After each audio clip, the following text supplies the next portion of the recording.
Hi, I'm Jane Hawbridge, owner of Stitch by Stitch Custom Quilting.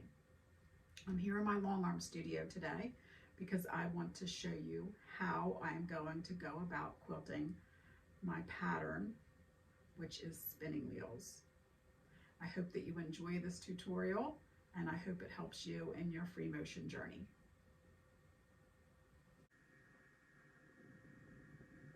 All right, so here we are at the very top border of this quilt. I am going to, it's not very wide, so I think I'm going to do a swirl pattern going across there. But before I do that, let me show you how that is drawn out, because I like to draw it out first just so I can get a feel. So say that here is the border.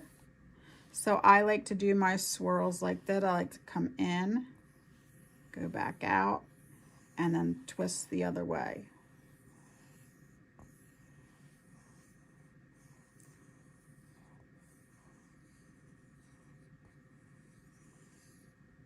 So we're going to do that all the way across the top of this quilt. Okay, when I start quilting my swirl, I'm also going to keep in mind that I don't want to go up past maybe like a ½ inch in, because I want to take in consideration where my binding is going to go. All right, here we go. Let's get started.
Well, my ruler base, which is here, hit my clamp and it made me do a little jagged there. So I'm going to go ahead and pick that out because I'm not going to like the way that that looks and it's going to bother me. So I'll be back in a minute. All right, so I took those stitches out, and yes, there are some holes in the fabric there, but when it gets wet, those holes will go away.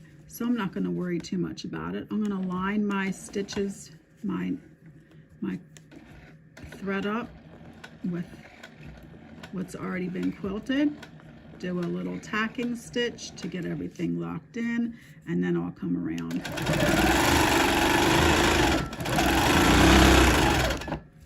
Okay, I am much happier with that.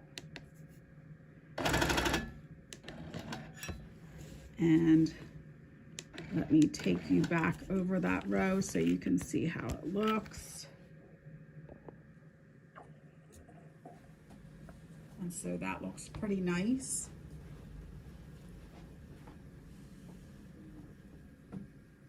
Okay, on this one, I went up a little bit too high, but I'm not going to stress over that at this point.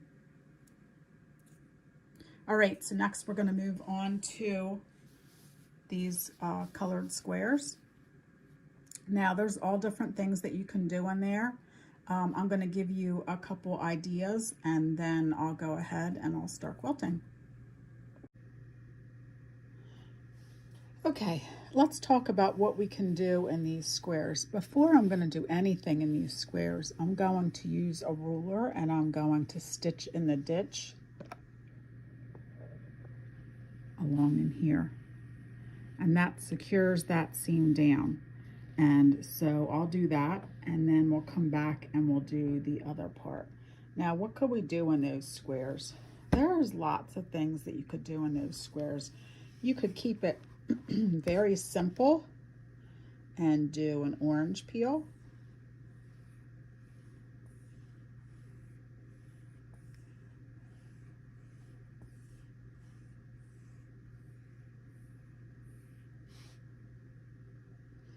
That would be one way of doing it. You could, let me come up with something else for you.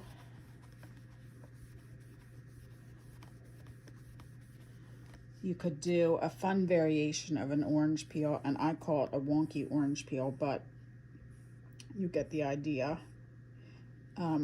You start out in a corner and you go up like you're going to do an orange peel, and you slide down in. So you could do something like that and do that on all of those. So that would be something fun too. You could use those blocks as spacing. So if you wanted to do a design, say something like, let's do here. If you wanted to do something like E's and L's, you could also do like an L, E, L, E, and use that area to help you with your spacing. Or you could ignore that spacing altogether.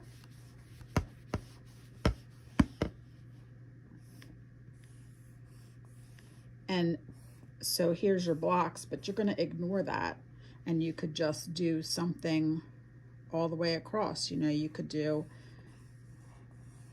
something like this and just ignore the space, ignore those blocks, and treat it as you would a border or sashing. So I think what I'm planning on doing is I am going to draw, I'm going to use the ruler and stitch a line from corner to corner and corner to corner, and then I'm going to do what I call is an orange peel flower, and I'm going to do that in every single one of those going across. So you can watch how I go about doing that, and we'll see where it takes us.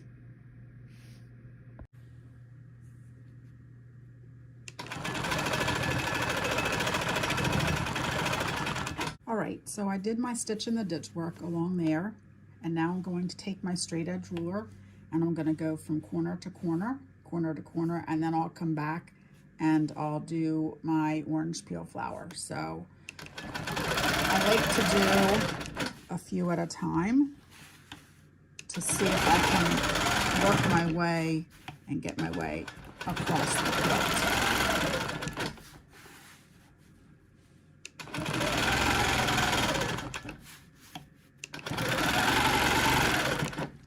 So I'm making my way from corner to corner. I've decided I'm going to go all the way across one way and then go all the way across the other direction.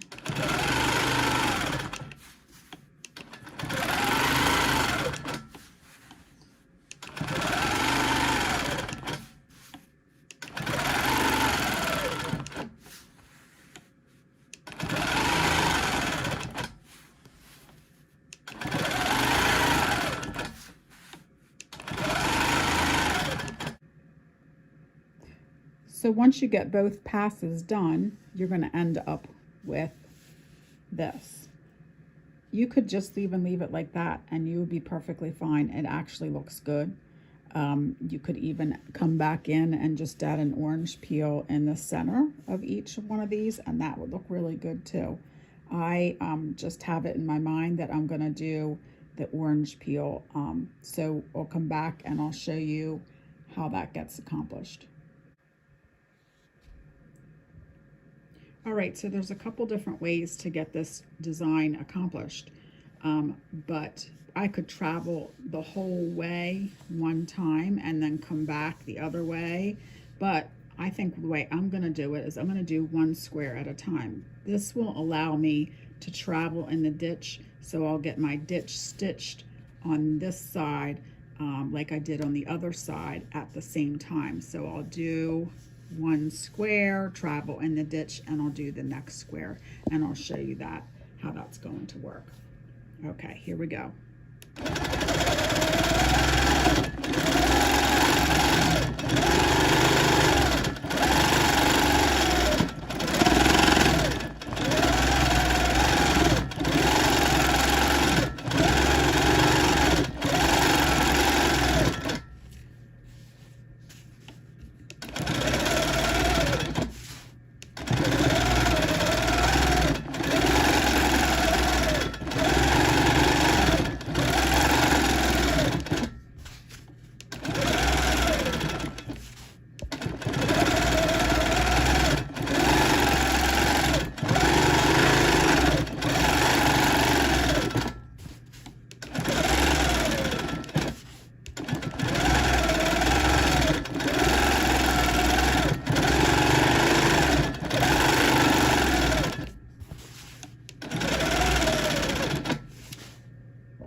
now I'll just continue that all the way across the quilt. All right, so I got that entire row done. Going across. Looks really nice. But there are so many different ways to do that. So there's so many different ways and different things you can do in that section. All right, moving on. We have this sashing or this border.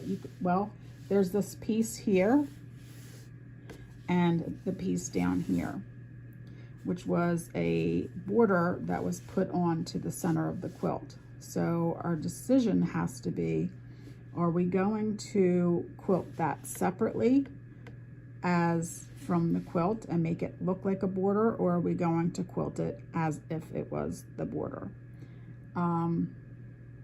I think for me, I'm going to quilt it separately just because it's an opportunity to show you some other things to do.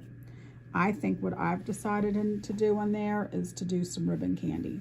Now, if you're not comfortable with ribbon candy, make sure you check out, I have a couple other tutorials on there.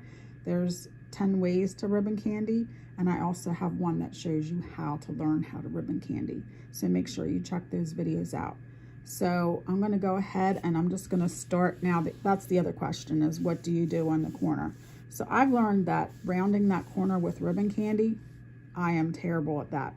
So what I do is I'm going to run my ribbon candy from here on down, and I'll do the one across. I'll start it here and run it over all the way across. So I'm going to go ahead and I'm going to do this one first, and then we'll go from there. So I'm going to go ahead and lock in my stitches. And I think I'm going to do what I call an overlapping ribbon candy, and because I just like the looks of it. Here we go.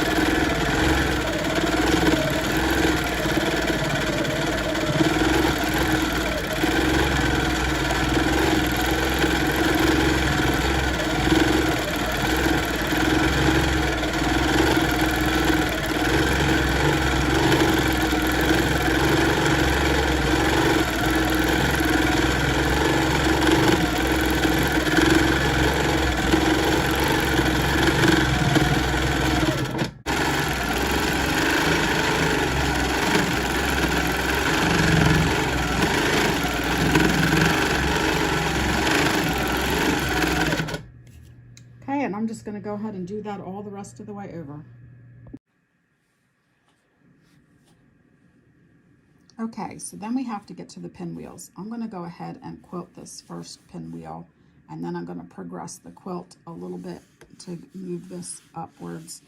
If you're working on a domestic machine, you don't have to worry about that. You would have basted everything really well, and you can start wherever you want to start. But I think what I'm going to do is I'm going to stitch in the ditch around the pinwheel, and then I'm going to quilt it. And then we might end up doing some of the background fill out here. And if not, then I'm going to baste it down really well. But let's get started on this.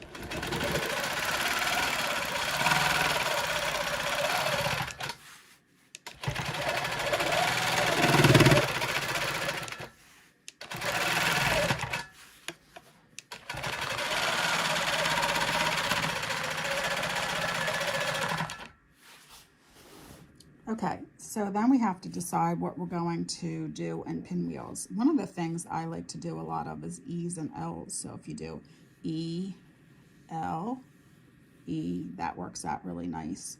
I love to do half feathers in there. They work out really nice too. So let me try some E's and L's and see what happens. We'll do that in the colored section, and maybe in the white section, the white background section, we'll try something different.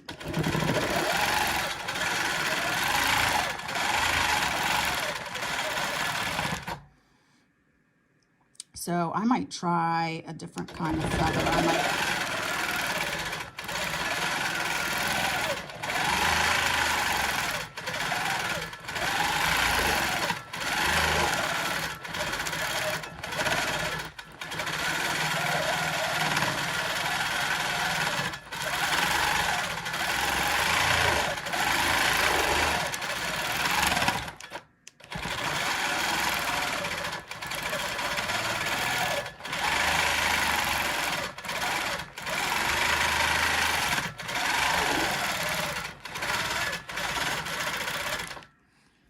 Now, just a little note there. I noticed that I have more feather fronds on this one than I do on this one. I don't worry about that.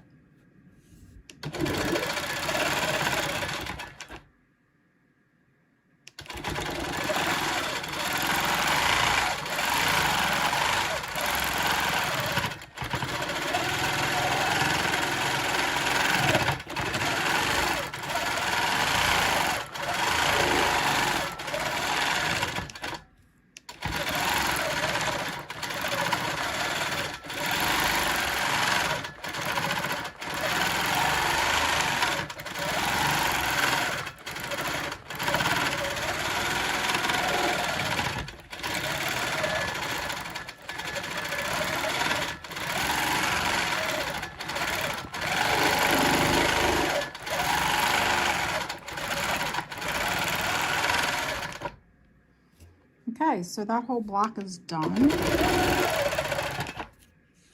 And I think I'm happy with the way that turned out. So I'll go ahead and keep that and let me come back after I progress the quilt. All right, so I have progressed the quilt. I've gone ahead and extended the ribbon candy down the side on both sides. Next thing I'm gonna do is I'm gonna go ahead and quilt these two pinwheels the same as I did that one. And I think I'll keep all of the outside pinwheels the same, and then the inside pinwheels, which are the smaller ones, I'll do something a little different in those. I also think I'm going to create a channel. I think I'm going to, let me see if I can get the lighting a little bit better. I'm gonna go ahead and create a channel by using a ruler and coming down on the outside of these pinwheels and going down this way. And then that way it separates the pinwheels from the background fill, and it gives your eyes a chance to rest after the one design ends and the other design begins. And then that way it also gives me the opportunity, if I do that channel on the inside also, I can do a different background fill on the inside, and it sort of it creates a difference in the quilt. I just like to do different things, so let's follow along and see where I go. I'm going to go ahead and quilt these two first, then I'm going to go ahead and do the channel down here, and then I'm going to go ahead and start with the background fill. I haven't quite decided yet what I'm going to do there. But let's see what happens.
right, I'm going to do the ruler work now, where I'm going to outline these blocks. So I'm just going to line my ruler up with the edge of the blocks. This way the needle will stitch a 1/4 inch away. So I'm just going to hold my ruler steady and firmly, but not too tight.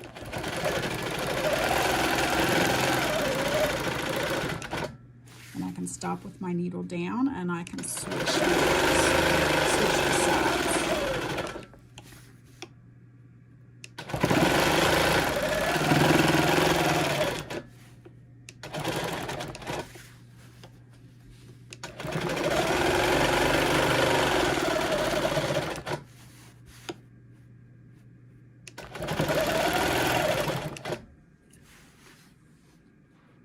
And now that I have that done, I am free to go ahead and start the background fill. All right, here we go.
So here that all is quilted out, just in that one section. It's a pretty quick fill, and there are some areas in there where I could have done better, and there's some areas that I just sort of made things up as I went.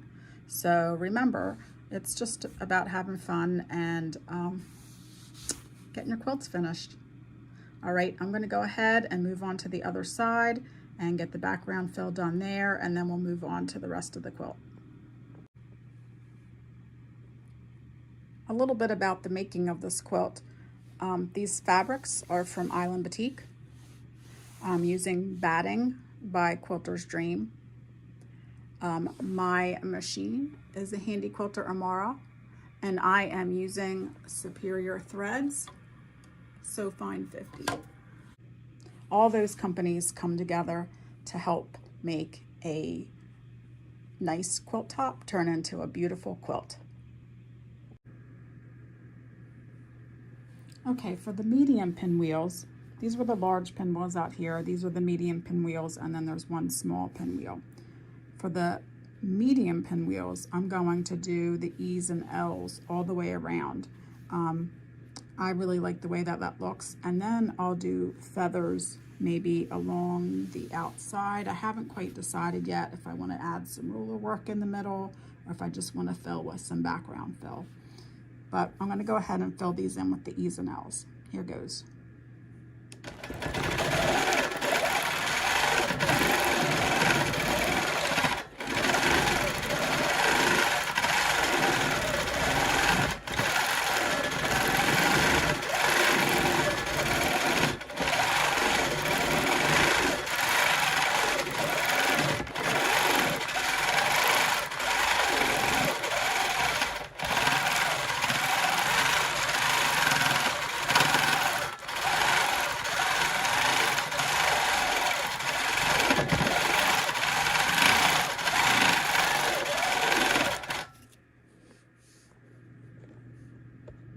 Isn't that a fun design? It looks so cute too.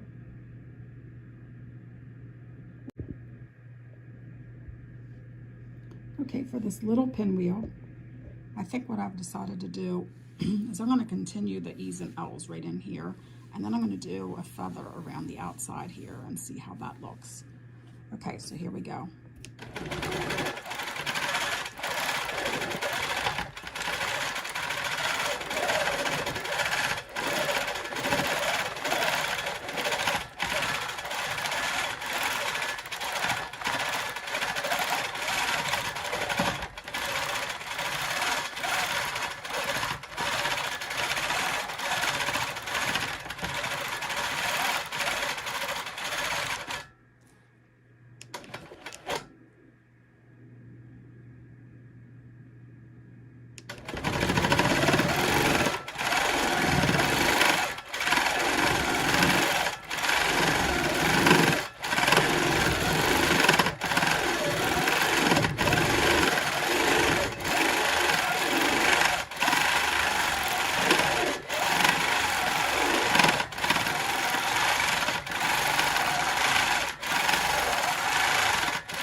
All right, so there's that block done, and these blocks are done. I just have to decide now what I'm going to do in the background of this area. Okay, for this middle section, I think I've decided that I'm going to quilt a straight line from this one to this one, this corner to this corner. And then do you see that I'll have these crosshairs from the seams in this section? And I think what I'll do is I'll create my own block where it's a fake pinwheel, and I'll do those E's and L's in it. So let's just go ahead and start, and I'll show you how it's going to work. So the first thing I'm going to do is I'm going to stitch the straight line from corner to corner.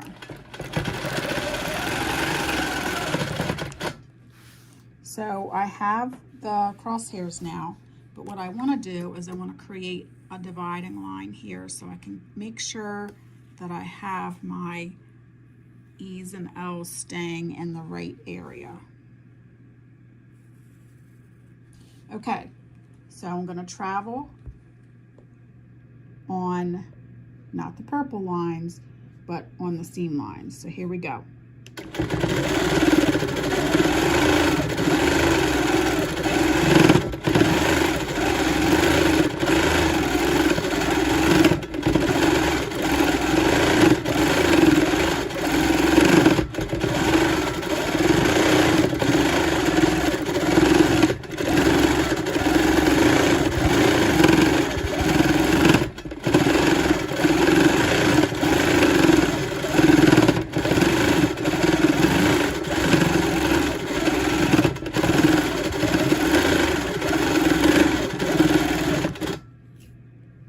And there you have it, E's and L's all the way around.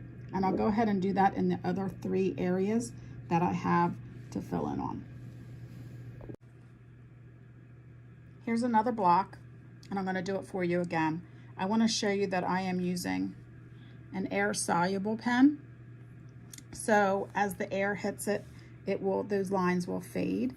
So I'm just going to lightly draw those lines. And again, they are just a boundary. They don't have to be exact because I'm not stitching on them. All right, here goes.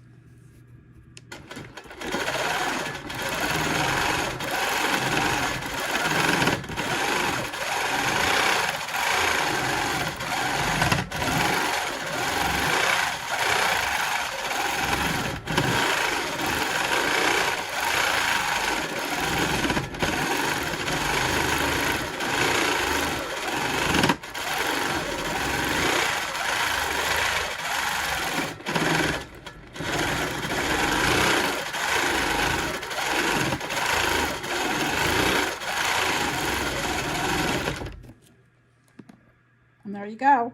Looks pretty good.